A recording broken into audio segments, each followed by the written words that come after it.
need eyes on their warehouse. I want to know where they are making their deliveries, and when the next shipment is coming in.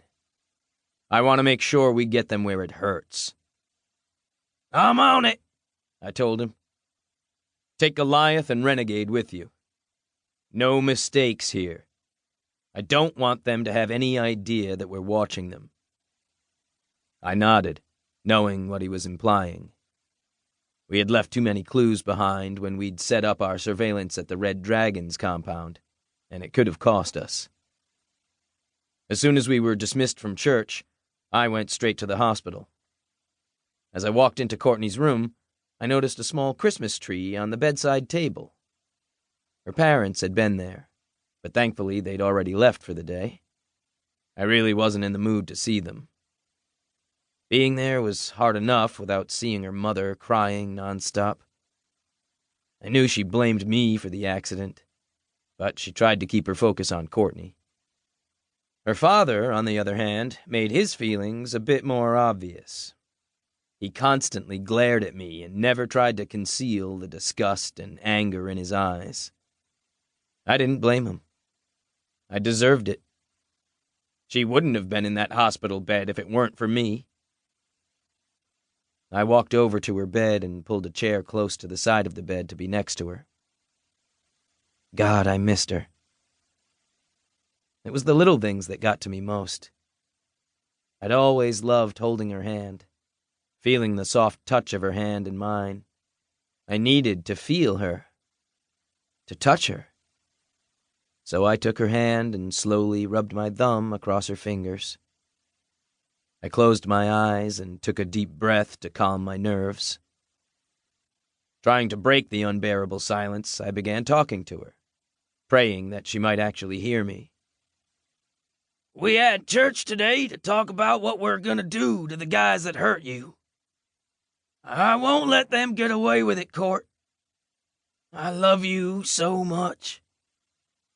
I don't know if I can stand this much longer. I need you to come back to me. I need you to keep me from falling over the edge. Please, baby, come back to me. I looked up and searched her face for any signs of consciousness. Nothing. Her beautiful voice constantly soothed and entertained me. The silence was like a knife in my heart. I needed her to say something, to keep me from losing my mind. I didn't know what else to do. We'd tried everything to wake her up. Her mother had brought in her iPod so that she could listen to her favorite music. We'd filled the room with her favorite flowers, and we were constantly talking to her and touching her like the doctors had told us to. She never even budged. Sometimes, I thought maybe she was just being stubborn. Court, you have to wake up. You've kept me waiting long enough. I need you, baby, I pleaded with her. I'd said it all before, but still I got no response. She just lay there with her eyes closed like she was sleeping. Her face was pale, and she'd lost weight. I hated it. I couldn't stand watching her fade away right in front of my eyes. Every time I looked at her, it fueled my need for revenge. I was consumed by my hatred. I was so tired that I could barely keep my eyes open, so I finally gave in to my exhaustion. I closed my eyes and rested my forehead on her leg. I had almost fallen asleep when I felt her fingertips brush through my hair.